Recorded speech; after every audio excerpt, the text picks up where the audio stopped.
Coming to you live from the Business Radio X studio, it's Franchise Marketing Radio. Ready to revolutionize your franchise with AI? Franchise Now empowers franchises with advanced AI solutions, automatic processes, and enhanced marketing strategies. From personalized customer interactions to predictive analytics, we help you harness AI to drive growth and efficiency. Transform your franchise with the power of AI. Visit Franchise Now to learn more and take your business into the future. Now, here's your host. Welcome back, everybody. Welcome to Franchise Marketing Radio. I'm your host, Rob Ganley. We are the podcast where we dive into the minds of franchise leaders, driving innovation and success in their industries. Today, I am thrilled to be joined by Bob Johnston. He is the CEO, but I'm going to make a very clarification here. He's the Chief Excitement Officer, and we're going to talk a little bit about what that means to him and to his brand. And so it is a cool brand, one that's near me, and I enjoy talking about it. So we're going to dive in a little deeper into how Bob thinks and how he runs things. But it's great to have you on the show today. Welcome back. Rob, yeah, it's great to be back. Thanks for the opportunity. Always excited to have an opportunity to talk about what's going on with the melting pot. Yeah, exactly. Well, for those that are new to the conversation, let's just go backwards a little bit. Tell me a little bit about how the genesis of this. We were just chatting about it, but I think it goes back to the 80s or even before that. But tell us a little bit about how this started for you and catch us up to now. Yeah, absolutely. Well, for me, my journey with the melting pot started when I was 14 years old. I worked washing dishes for two of my older brothers who were among the very first franchisees of the melting pot here in Florida. We're currently based. And I didn't think the restaurant business was going to be my life's work. But as I began to get involved with customer service and got to see firsthand how special the guest experience is and how unique it is as compared with literally any other restaurant, I got bit by the bug and realized that this is what I wanted to do. And that was the start of a journey that has led me to this point where I'm privileged to be the Chief Excitement Officer, lead a really talented team of 7 leaders, restaurant leaders, franchise leaders who do the hard work every day of supporting our franchise community of nearly 100 restaurants across the country. So that's like a 40-year history for me. The brand actually started about 10 years before that. It was opened in Maitland, Florida by 2 guys who just had a harebrained idea that they wanted to own a fondue restaurant, and they created it. And my brother Mark was one of their very first employees. How about that? So cool. And you guys saw the vision. I see the vision. It's one of those brands you feel like it's just been there forever. But it is like for some markets it's not as known. But for me, I just feel like it feels like there should be 1,000 locations as well known as it is to me. Well, I would have no problem with that. Yeah. Well, listen, you guys have a certain way you go about things, and your culture is important. I want to talk about your title a little bit because I know there's something a little bit in that, Chief Excitement Officer. And I know we're gonna talk a little bit more about kind of what drives the ethos of the brand and like why you guys do what you do and all of that. But let's start with that. Let's start with that, a little bit of fun, how you guys look at that title and why you call yourself that. Yeah, well, absolutely. I mean, we have a set of 4 core principles here at the Melting Pot, and they all revolve around this notion of providing our guests and one another, those of us who are in supportive roles, supporting the franchisees and supporting the teams in the restaurants, providing them a perfect night out, so to speak, as well. And, one of those 4 values is embracing enthusiasm. So that's where it comes from. We like what we do. We are excited about it. We rush to work every day. And thus the title, Chief Excitement Officer, rather than a stuffy CEO, traditional title. We like to take our work very seriously. We do not take ourselves very seriously. We have fun here. But I wanted to touch on something. I jokingly said I'd have no problem with 1,000 units, but that is not what the melting pot is. We are a very unique concept, which is one of the best things about it and has allowed us to stand the test of time. Next year, celebrating 50 years of in business. Not a lot of restaurant brands can say that, and that we've got to credit the uniqueness of the concept for that track record and that history. And the melting pot is not fast food. It's not even casual dining. We're very selective about the markets that you're in Colorado Springs, and we have one location in Colorado Springs that does a great job. Just visited there last month to see their beautiful new renovation. But at least for the foreseeable future, there's probably not going to be another melting pot in Colorado Springs. That restaurant, that special restaurant, serves that market. So that's kind of the DNA of the brand, which is very different than a lot of other concepts. Yeah, it's got a stamp downtown. You gotta. To me, I just like seeing it there. Yeah, awesome. Yeah, cool. So, so we're talking face to face right now, even though we're recording this audio. But you've been known to say, you kind of prefer face to face conversations over emails and memos. Tell me what that means exactly to you. Well, I guess it means I'm old school, right? But yeah, maybe. That's what I'll be accused of, but it's not really about that. And when you think about it, it makes perfect sense. The business that we're in, our cause, our purpose, our passion is providing that perfect night out and celebrating life with people that you care about. And there is no question that involves connection and being face to face. While you and I are not literally face to face right now, being able to virtually be in the same room with you, I think makes this conversation more enjoyable for me, but also I think just a little bit richer. And that's what's going on in the restaurants. I keep wanting to tie our conversation back to what happens tonight in every location across the country. It's not just about what's going on in the pot. It's about what's going on around that fondue pot at the table, those connections, those memories being created for the guest. All right. Well, listen, I want to go a little deeper than that. Sure. Like you just said. So like with consumers today, right? You just think about restaurants. Like I'm not an expert in that field. I know about guys like you and your brand. And but I know running a restaurant business is challenging, right? Mm-hmm. Getting people's attention regularly. It has to be about building that relationship with them. Hopefully, because if they make you a part of their life, then that's got to be part of it. But tell me how you guys do this, because for you guys, it's not just about business, but business follows, right? This sort of the way you guys are, the way you exist, the way you operate things, right? The way you lead your teams and you train your franchisees to create this environment locally, like in Colorado Springs.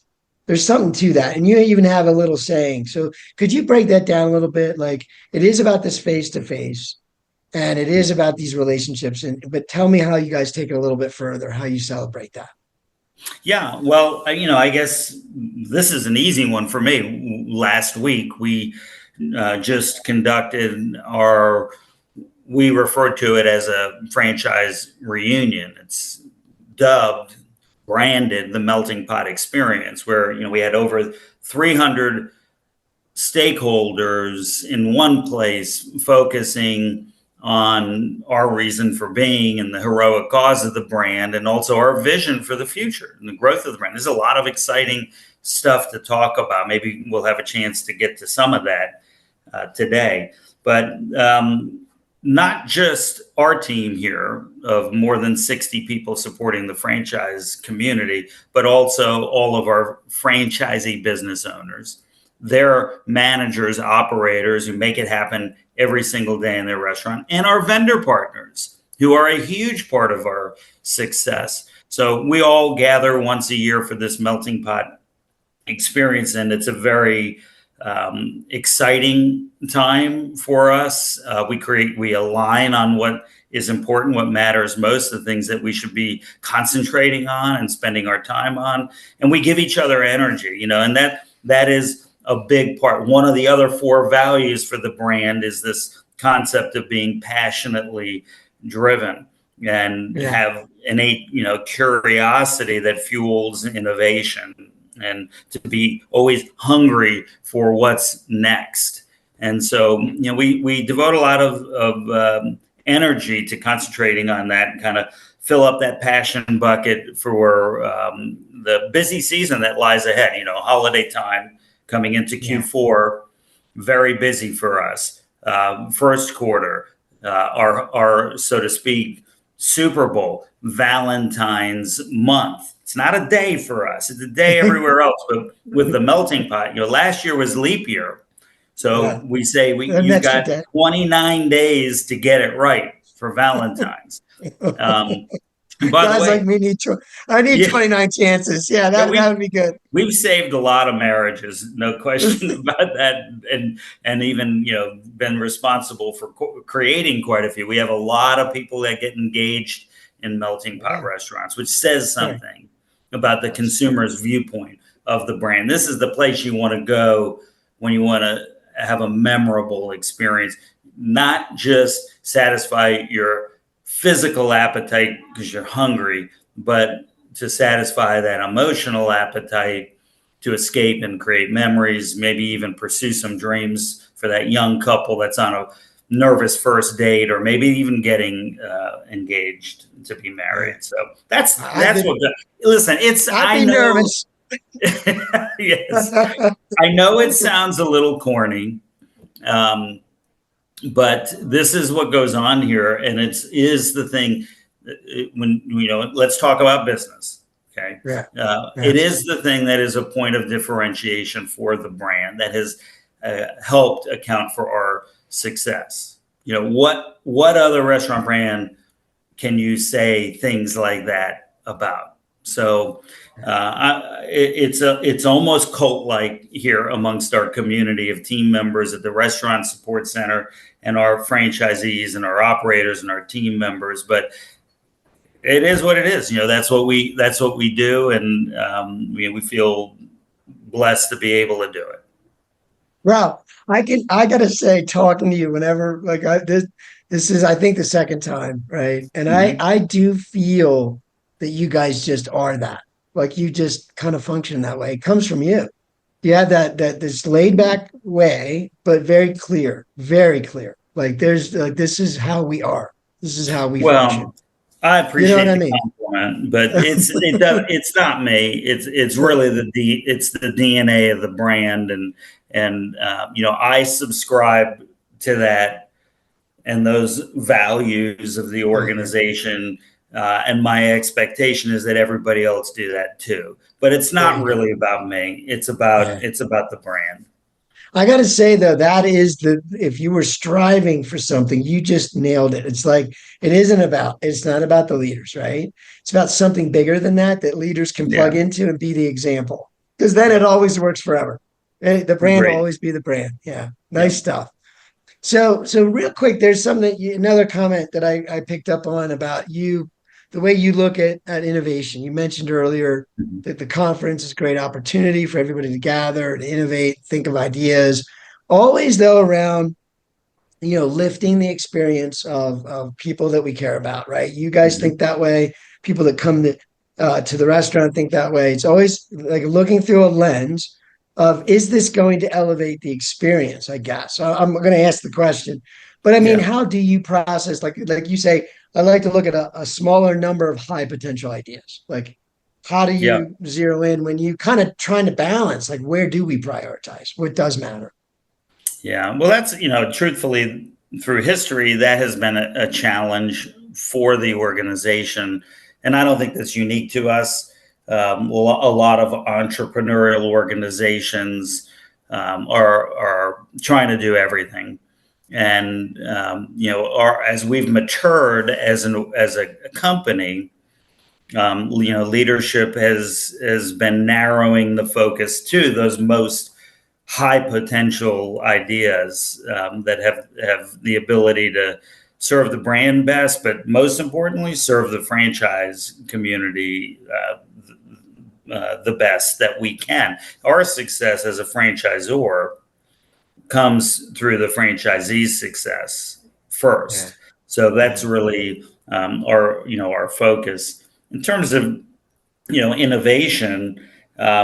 That is, we've got a team of talented people that focus on that. There's two areas of the business that think about that only every day. One is the culinary, food and beverage area of the company, which lines up underneath restaurant operations, and then you've got marketing, and they partner with culinary to take those creative ideas in food and beverage and to give them life and to learn how to put it into words and images that communicate with the consumer. Both of those divisions are led by really talented people. John Crawford is a veteran like myself. I started when he was 14 years old of the restaurant industry. He leads operations.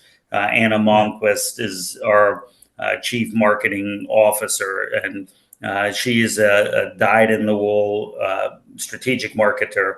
Super smart marketer. Yeah. Yes. I mean, when I say I feel the brand, you know what I mean? Like that's I get it. Like I get what you're trying to do. You know what I'm saying?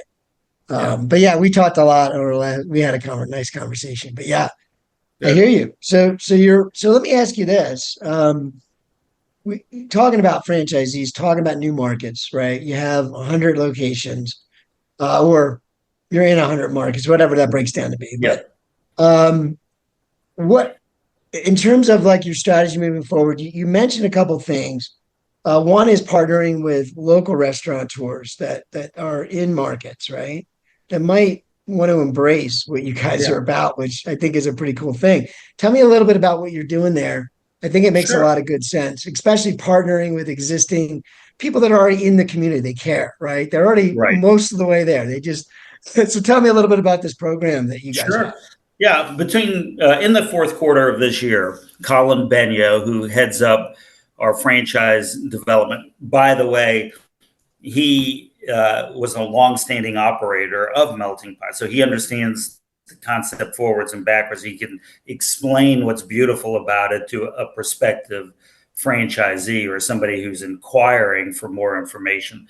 So Colin's put together what we call a conversion program. So if there's a restaurant operator who either has a great location that they're leasing, or maybe they own the building, but more likely than not, they've got a great lease, but their concept just isn't performing to their satisfaction, and they want to reconcept it. We are making it easy for them to do that with 3 different incentives. One is some money that helps them with signage for the building to reconcept it.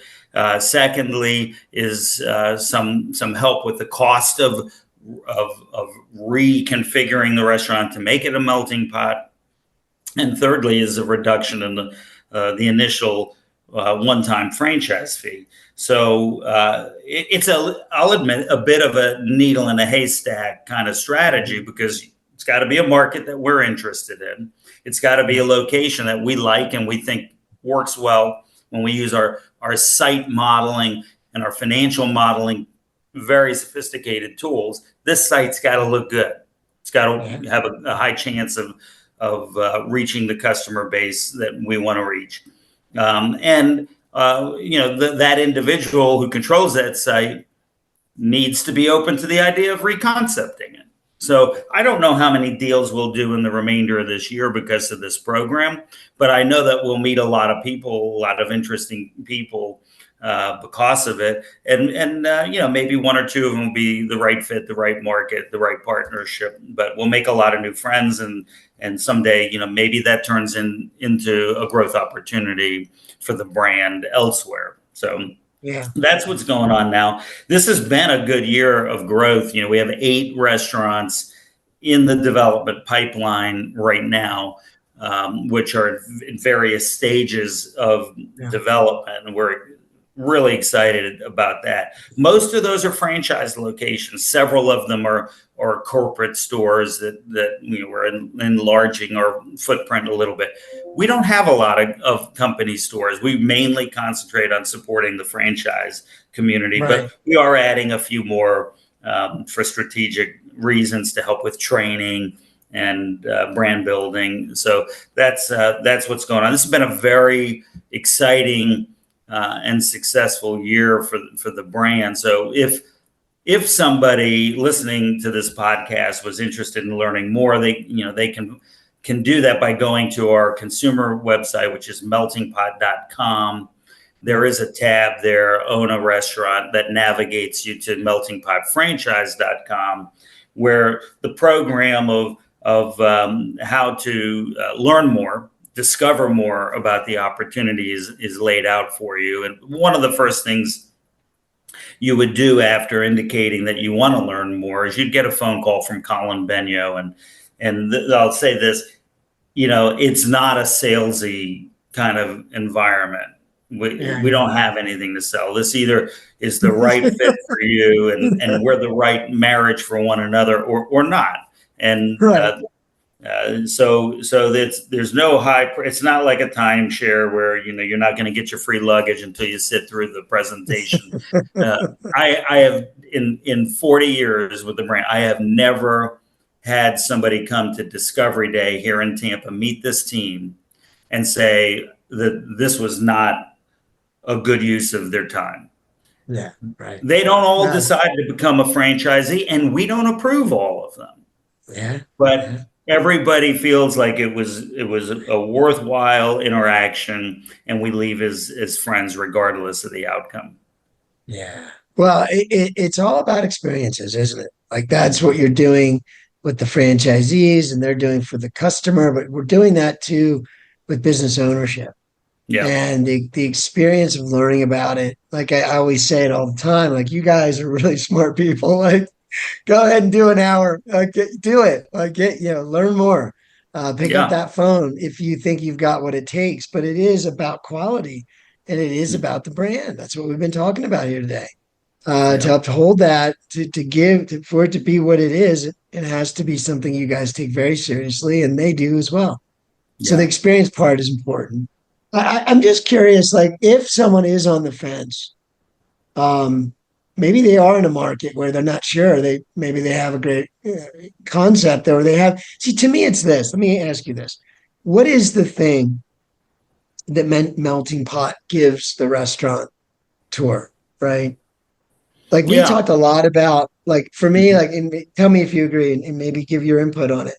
Is a lot about the experience, about the community, about watching people come and be a part, bring their life to your brand and be a part of it. So to me, like is not why we do restaurants, I would think. Is that big? If money is there, if you're making just incredible margin, incredible experience from a financial standpoint, what are you doing it for? And to me, the money's taken care of. But anyway, you tell me your thoughts. Yeah, well, first of all, I'll start with this. You said if you're on the fence. My advice is if you're on the fence, don't do it, because that's not what we want. We're not looking for people that are on the fence. We're looking for people who have their feet firmly planted on our side of the fence. They're passionate about this. They have drunk the Kool-Aid, as they say, and they want to do this because you alluded to it earlier. The restaurant business is not an easy business. What business is? There is no such thing as easy money. All businesses require a lot of effort and energy, commitment, hard work, sweat. So we're no different in that respect. Where I think we create value I know we create value for the franchisee is through the systems and tools and processes that are time tested and that we have in place. Culture is extremely important. It is the foundation of the business, but you have to build upon that foundation with good, sound business principles and practices and tools and systems. And that's what we've done, from the assistance that we provide on site selection and that tool that I mentioned earlier that helps us score the potential of a particular location or a market or area within a market. That's a very sophisticated business modeling tool that we make available to our franchisees so they can make their best decision to support with designing the restaurant and building it, going through that process. Many franchisees, even if they've been in business for a while, have never built something like that. So we're there to provide and guide them through that process, to support with recruiting the right team members, from leadership to line level employees, servers, heart of the house team members. We support them with that, to training them. As I'm sitting here speaking with you, I'm looking right over here, and there's a video camera with some bright lights on because they're shooting a training video for our franchisees. And we have a really best of breed e-learning system, a platform where all team members are able to learn the skills that they need to be successful in their role. And also, by the way, we get visibility about certifying them, so to make sure that these team members are learning the skills that they need, and we're validating that, to operational support at opening and every day after opening, and the marketing, which I talked about earlier, supporting that kind of at a high level with the proper branding, to the tools that franchisees can use to get the word out through our digital marketing campaigns that we provide support on, and developing a local market strategy. So I think I've touched on all really of the pillars of the business. Oh, purchasing. I didn't talk about purchasing or finance. There's a very bright young man who has been with us for more than a decade, who runs that division, and his job is to make sure that we're driving the best value through our vendor partners for franchisees as we can. And then finance support. There's very sophisticated, tech. I didn't talk about tech also. Very sophisticated technology tools and financial tools to help franchisees analyze their business, our balanced scorecard, and our very sophisticated partnership with Open Table, where we not only can see the reservations that are made, but we're able to see the reservations that were not able to be made because we couldn't meet the demand that was there, right? Gotcha. And recapture them and shift them over to other days and times. That's something nobody else has even figured out how to do, and that's available. Do you see in that spot right where you're talking? I just want to kind of stop there because do you think AI has a play for you guys? Like, have you been thinking about using? Yeah. Again, how do you add value? It's all about lifting experience, right? Not this fake automation for no point. Yeah.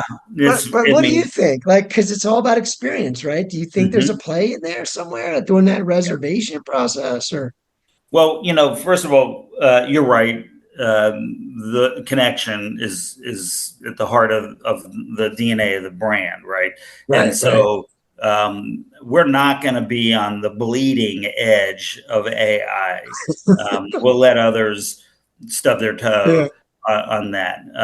There is a place to use AI there, and we are testing, in fact, a reservation system using it that allows a guest to make a reservation 24 hours a day for ultimately it's not right now, but it will be for any location, 7 days a week. And it doesn't matter how many other customers are already on the phone with our teams in the restaurant.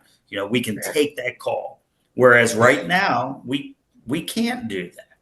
Now, we've all been on voicemail systems that were less than enjoyable. So we're going to Yes. roll this thing out and scale it out. It has to hold a candle to a genuine melting pot guest interaction and experience. If it can't, we won't do it. Yes. So that's That's what kind of I'm wondering. Yeah, and so like how would you break that down, do you think? Do you think it is something where you listen to conversation, you say, what is the essence of a conversation? Like these check boxes have to happen. Obviously helping someone get a reservation, but it's also like, I don't know, closing the loop on that experience that they're hoping for. I don't know. But do you look for something? Would you think you have a framework to kind of say that's good enough? Well, we're working on it right now. I mean, it's in Yeah. test in restaurants, and what I have seen, or I guess in this case, better said, heard, has been very impressive, very impressive. And in testing it, we have some consumers, believe it or not, that are making a reservation and they don't even know it's an AI system. Yeah. That's the mind blow, and Yeah. that's the win, right? When you can deliver that, then okay, maybe there's something here that is going to ultimately benefit the consumer, because nobody likes getting a busy signal. Nobody likes getting put on hold. We're all Yeah. busy. We don't have time Yeah. for that.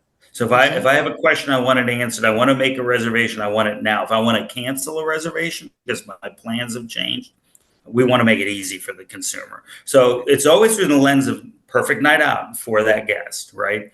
So if Yeah. we can use technology, Randy Barnett is in charge of our technology stack here. If we can use technology to drive a good result for the consumer, for the guest, and also help the franchisee make more money, then we want to be innovative and use those new technologies.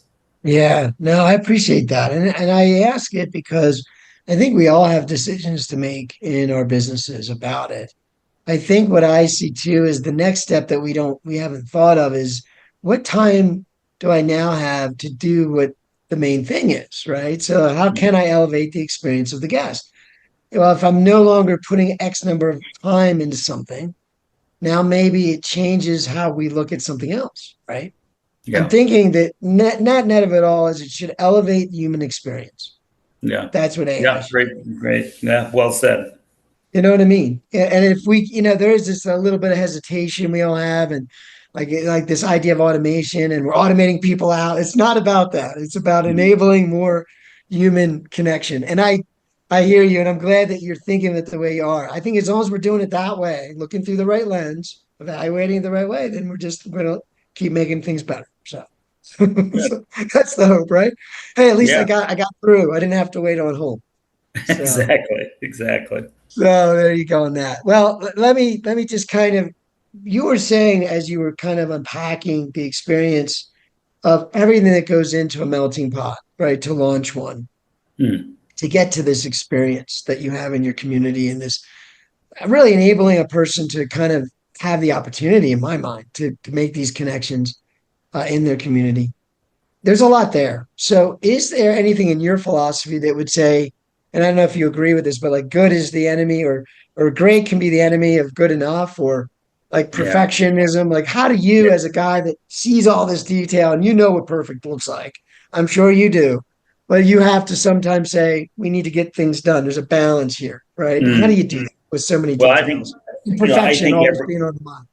it's a great question, and I think if we're going to be truthful with one another, every business leader deals with this, and we certainly have struggled with it at times.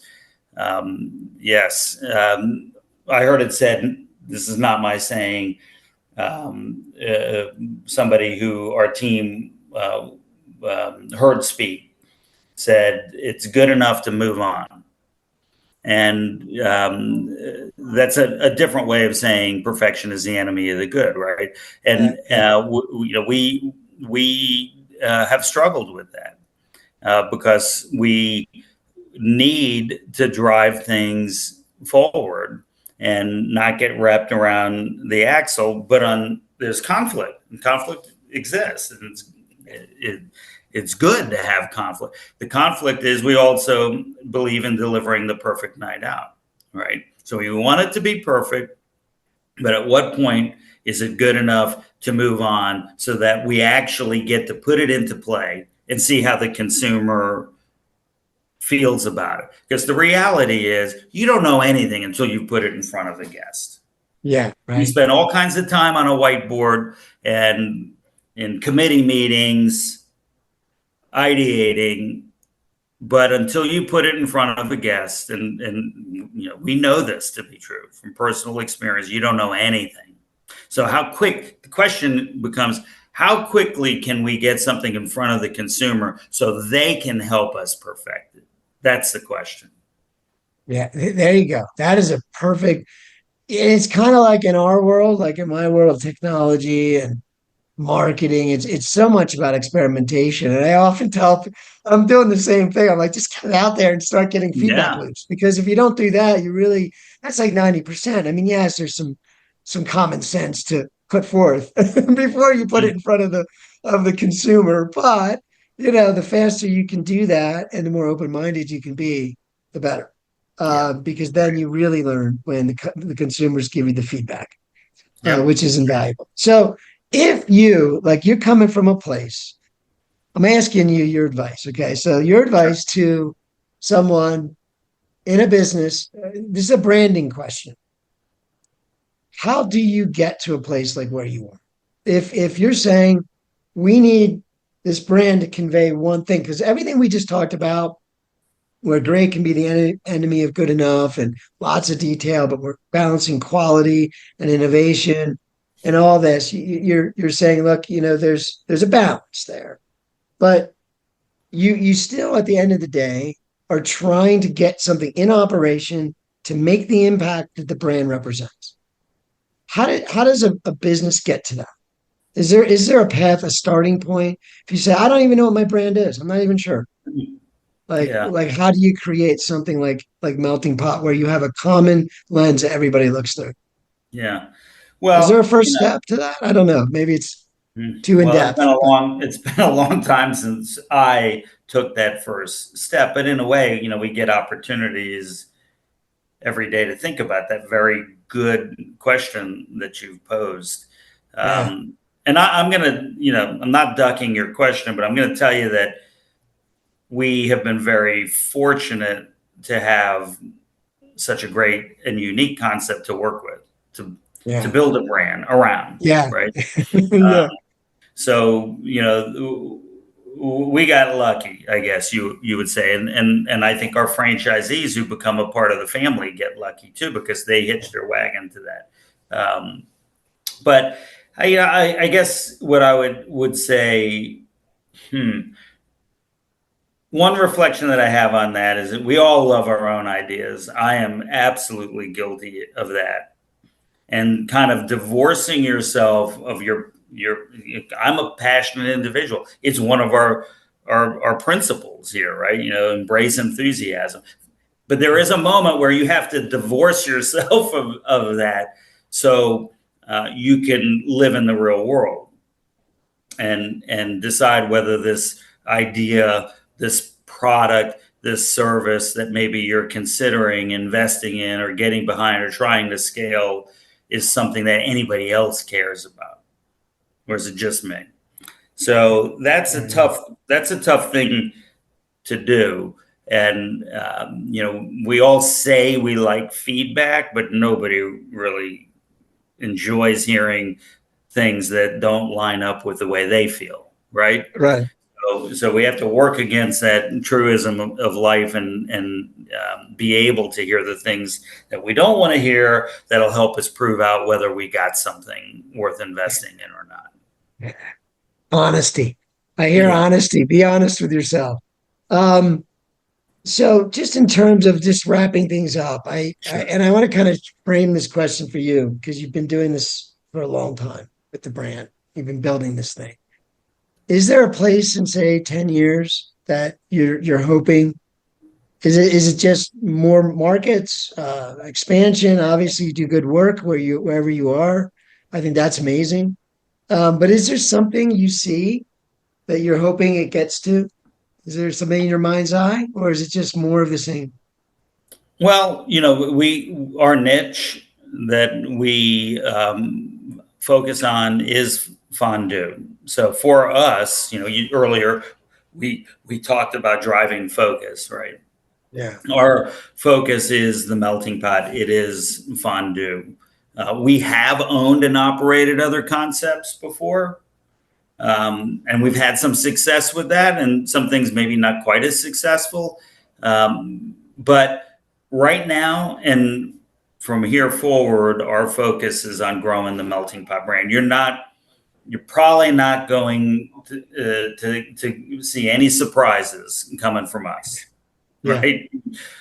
That's our playbook. Grow the melting pot. Our mission is, in 10 years specifically, is to have 10 million fondue infused occasions for the consumer, connections with the brand. and Wow. and we're not only doing that through brick and mortar restaurant experience that you are familiar with, but in other ways also that involve retail and e-commerce. So, Oh, no. Yeah. I take it back. Maybe there will be some surprises for you going forward, because we're innovating and coming up with alternate distribution channels for the brand. But all of it is going to tie back to the mothership, the melting pot brand, the DNA of the brand, and that very unique emotional connection that we have with the guest. Yeah. No, you just said something. Or I mean, so basically the experiences, right? I don't know how you do the math on that, but that's pretty cool. It's kind of like the McDonald's signs where they say we've served this many people. It's like billions. You don't keep track. It's just okay. I'll take your word for it. But Well, we basically, actually do keep track, but yeah. No, I figure you have a real math equation for it. But I mean, I think that's true, though. It again, it was all we've been talking about in this conversation was really about the feeling, right? That this experience, these experiences have on people, Mhm. and and now you're saying, look, we're going to find a way to extend that to others in their environments. So I don't know if it's the different channels as you mentioned, but the point is, the experience is the experience. I think you can think about that. Say, how Mhm. can we get this experience and do more of it? Outside of just the actual physical location. So very cool. Yeah. I'm behind you on that. Let's just All get, right. Thank you. push those experiences out. I think that there's something to that in the future. As I said, I think with technology evolving the way it has, people are craving experiences and human contact. So Yep. us Great. entrepreneurs that can do more of it, the better. So all right. Well, listen, I wanted, before we go once more time, I know you shared it earlier. You mind sharing the best way to get a hold of you guys to have that Sure. first conversation and go Yeah, from there? yeah. If you want to learn more, and again, it's not a sales environment; it's a discovery environment. You'll Mhm. speak with Colin Benya. The best way to find him is going to meltingpot.com. There is a tab on that website for own a restaurant, and that brings you to our franchise development website, which is meltingpotfranchise.com. And Colin will reach out to you and have an initial conversation to answer any questions you might have and explore whether or not it's the right thing for you to do, to take that next step in that journey of discovering more. Ultimately, the end point of that journey is coming to visit the team here in Tampa, Florida, and to spend some time with us where we get to know you very closely, and vice versa. And together, a decision is made about whether or not this is the right move for both of us. Yeah. No, it's a big impact, and I think it's that why, right? Like what's driving the person Yeah, to want to be part of the brand, right? Is that correct. a tip for you? Motivation. You're Yeah, exactly it's not right, all just about dollars and cents, right? Rob. It's yeah, no, good Yep. stuff. Good stuff. Well, listen, Bob, it's been a pleasure again. Always is. would Good love to to see you talk. again. Yeah. Yeah, listen, I'd love to, capture some of these experiences with franchisees. I know a lot of them probably do some great work in their markets and have interesting experiences with their local, customers. Yeah. So I'd love to talk more about it. So we'll have to brainstorm, but bring more to the Yeah. Well, audience. And maybe we can invite one of our legacy franchisees and a brand new one sometime, and you can talk. You're probably tired of listening to me talk anyway. yeah, no, You can that's what hear we need from to do. No, I them. love talking to you, but we got to pepper all the angles in. We definitely want perspective, perspective, perspective. It's always good. Yeah. But no, it is. And I think that's what I'm saying is that the storytelling is important. And this is Yep. why we do what we do. You guys are in the restaurant business. I'm in the technology business, but it's about helping people. It's about, lifting people up, enjoying That's life right. together. So there you go. Yeah. Right. Perfect. So good stuff. I appreciate you again. Thanks for being on the show today. And we'll talk again soon. Thanks, Rob. Good to see you. Take care.